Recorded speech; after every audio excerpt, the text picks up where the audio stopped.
fait la 2 en Lyon. Ah, je ne sais pas. Non, puis moi non plus, parce qu'on n'a pas les mêmes critères d'approche. On n'a pas les mêmes critères d'approche. L'axe de 8 est vide. Il n'y a rien dedans. Donc, c'est quand même très en dessous. C'est pas en dominant du thème. Le dominant du thème, c'est les maisons occupées et les angularités. Là, c'est deux maisons vides. C'est très secondaire. Donc, ce qui me plairait de poser à Marielle, et puis on va tout de suite lui laisser la parole pour nous parle de la géomancie, c'est savoir, d'après son vécu, si l'énergie créatrice représentée par Mars, Bélier, très impulsif, hein, très primarisé sur l'instant présent, hein, à la manière Bélier, n'est pas quelque peu freiné par l'opposition à Saturne, valorisée, qui fait rôle de frein. C'est comme si l'accélérateur et le frein étaient actionnés en même temps ou consécutivement, de telle sorte que lorsqu'on a des dissonances Mars, accélérateur, frein, Saturne, soit on a une activité un petit peu en dents de scie, en impulsion, puis ensuite en jachère, en rétraction, en inhibition, ou encore... Hein, les planètes sont pas douées ici. Ah, elle a... Oui, oui, attention. On va parler de ça, en effet. Mais il semblerait que soit ça joue comme ça en saccade, ou soit c'est plus grave, c'est comme si on appuyait sur l'accélérateur et en même temps sur le frein.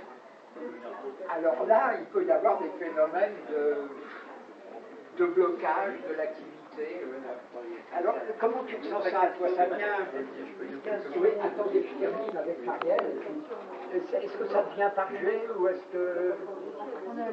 C'est-à-dire que S'il vous plaît, écoute-moi. Bon, je suis complètement d'accord avec votre analyse et votre façon de voir ce thème. Alors c'est amusant cette idée de l'accélération et le frein, parce que j'ai souvent l'impression que je fais tout pour obtenir un but, ça peut être une rencontre, une manifestation aponique, etc. Bon. Et puis les jours qui précèdent cette rencontre, ce aponique, à ce but atteint, je commence à me faire des blocages, à perdre les bouquins ou les documents dont j'ai besoin, des choses de ce genre. Et à ce moment-là, je me dis, là, je suis en train de faire un acte manqué. Parce que de la psychanalyse, j'en ai pas retenu grand-chose. Par contre, l'acte manqué, là, je suis au courant, je le connais. Bon, je suis en train de faire un acte manqué, je suis en train de m'empêcher moi-même de gagner, de résoudre. Bon. Alors maintenant que j'en suis conscient, évidemment, je préviens en amont. Mais il y a des fois, quand même, je suis... moi, avec moi-même, je suis obligé parfois d'avoir des conversations aiguës. Maintenant, d'avoir Vénus et Mars ensemble, et surtout en Bélier, c'est ce côté, en effet... bon, je vais employer des grands mots, et je ne peux pas le dire autrement. Je pense que lorsque quelqu'un a une vocation, ce n'est pas tout le monde, hein, lorsque quelqu'un a une vocation, cette vocation ne doit avoir aucun obstacle. Il n'y a aucun obstacle. L'échelle à coulisses est basée là-dessus. Le mec, il est plombier zingueur. Le mec, il est faiseur de pizza. Je parle de gens qui viennent chez moi. Il est plombier zingueur, il est faiseur de pizza, il est postier à la poste. Et sa vocation, c'est d'être sur scène. Et une fois par semaine, il peut réaliser son rêve. Et d'ailleurs, à un tel point que celui à qui j'ai remis les clés hier soir, c'est-à-dire qu'il se fait un spectacle d'1 heure en entier, c'est un ancien postier qui, à force justement de rôder son spectacle de samedi en samedi chez nous, bon, a fait maintenant une carrière d'amuseur et de comédien. Il est dans les mains d'un tourneur qui lui fait des dates et des plans de spectacle. Il fait ses 200 galas par an. Bon, et je veux dire que j'y suis pour quelque chose. J'estime que si on a une vocation rien ni personne ne doit l'arrêter, y compris, n'est-ce pas, ce malheureux chromosome, n'est-ce pas, sur lequel on nous a vraiment fait une marque de fleur de lys, n'est-ce pas, au fer rouge sur l'épaule, qui fait qu'on n'a pas le droit, parce qu'on est une fille, on n'a pas le droit de jouer avec un arc et des flèches. Et là, vraiment, Marielle est tombée pile, parce que c'est en effet, c'est un souvenir d'enfance bien connu, et je cachais mon arc et mes flèches dans le seul endroit où les grandes personnes n'auraient jamais pu aller, n'est-ce pas, la niche du chien de garde. La niche du chien de garde dont tout le monde avait peur, et moi je dormais enroulé avec lui et il n'y avait pas de problème. Bon. Et donc je savais qu'en cachant mes affaires chez lui, n'est-ce pas, personne ne les trouverait. Également aussi, bon, il y a des métiers maintenant beaucoup plus qu'autrefois qui sont ouverts aux femmes si elles le veulent, qui sont ouverts aux garçons s'ils le veulent. Il y a un type qui a voulu être sage-femme, et c'est marqué sage-femme sur sa fiche de paye. Bon.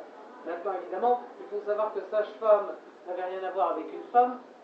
C'était sage-femme, c'est-à-dire une personne de sage réputation, qui avait une sage réputation pour savoir accoucher ou aider les enfants. C'était sage-femme, c'était F-A-M-E au départ, d'où l'adjectif fameux.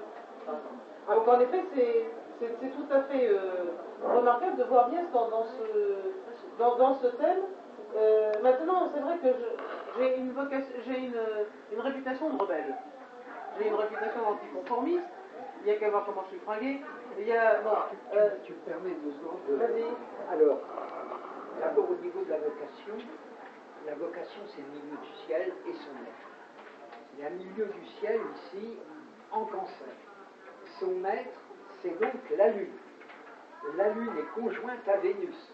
Donc la Lune, vocation, épouse les valeurs vénusiennes, les valeurs artistiques. Dans le signe du Bélier, le signe du pionnier, l'animal qui est à la tête du troupeau, c'est-à-dire que tu es à la tête d'un mouvement.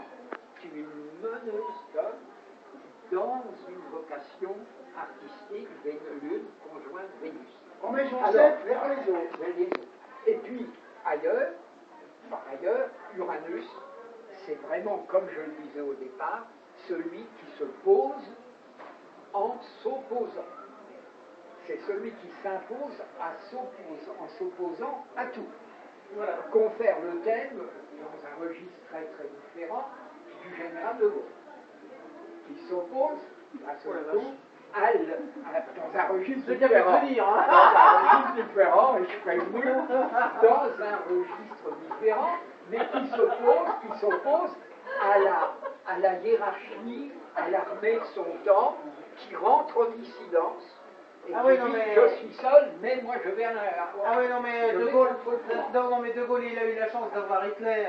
Bon, moi je suis né en temps de paix, évidemment ça t'inquiète pas, ça vient. L'Uranien... Rendez-vous à Londres. T'inquiète pas, la moustache elle pousse. L'Uranien, c'est celui qui s'oppose. Et qui s'impose en s'opposant. Et à rebours. Alors voilà, justement, dans l'anticonformisme. Alors là, là-dessus... Alors, c'est comme les versos. 2 sortes de versos. Le verso conforme, peut-être là. Alors, bien... Et puis le verso anticonformiste, qui est le verso uranien. Oui, et je signale, pour avoir connu les deux espèces, que dans la même pièce, le verso conformiste et le verso anticonformiste, ça ne peut pas durer plus de 20 minutes, parce que après ce sont des phrases paisibles à fleurer moucheté, jusqu'au moment où tu vois qu'ils sont en train d'enlever les mouches, les fleurets, et que tu te dis, bon ben, c'est pas tout ça, mais il faut qu'on y aille. Parce que ça se mal. Hein? On peut être un peu les deux. On peut être les deux. Et moi j'ai connu les deux, mais vraiment chacun bien. Mais attention, dit, on peut être les deux, mais ça c'est surtout valable pour les signes d'eau. Vierge, Gémeaux, Poissons et Sagittaire, bien sûr. Là, il y a une dualité marquée dès le départ. Dans les signes d'eau, dans les signes fixes, comme le Verseau, le Lion, le Taureau, le Scorpion, c'est moins, peut-être moins prononcé. Je crois que vous vouliez dire quelque chose Non, mais tout à l'heure, c'est trop tard, peut-être non. Vous l'avez Je encore. sais plus ce que je voulais dire. Bon, c'est pas grave. Alors, je vois Et que Yann, et puis on va Marielle, peut-être passer à la partie aussi essentielle, c'est que tu nous parles de la géomancie. D'accord. Mais j'aurais voulu voir un petit peu. Non, je voulais dire que c'était une configuration assez sombre. Oui. C'est ça. Bon, alors les trois planètes, on a évoqué l'invisible, l'intuition. Alors les trois planètes transsaturniennes sont concernées par ces questions idéologiques, humanistes, y compris Pluton. Alors, excuse-moi, maître Lutin, facétieux, je considère qu'Uranus et Neptune sont ensemble des valeurs d'humanisme. Voilà. Mais alors, je voudrais faire remarquer, je sais que c'est hérétique, je veux faire une remarque hérétique. T'en fais beaucoup. Oui, Absolument. C'est ta spécialité. Le Neptune, dont on a vu l'importance en maison 1, et un aspect dit de quinconce avec l'amas, Jupiter, Soleil, Mercure en Poisson, opposé à Saturne, dont nous avons parlé, mais il y a un effet de iode, excusez-moi, c'est le dessin que forme un triangle pointé sur cet amas en Poisson, sur Pluton et Neptune.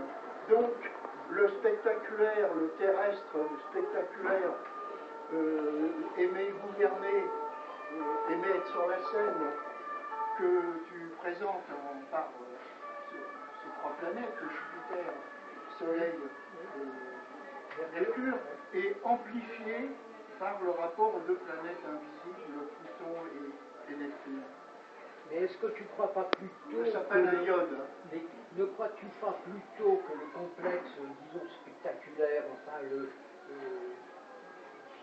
ce Jupiter, Soleil, Mercure, ne joue pas sur le clavier de Pluton-Neptune, c'est-à-dire sur le clavier de l'ésotérisme et de l'invisible? Absolument. C'est à peu près ce que je voulais dire. D'accord.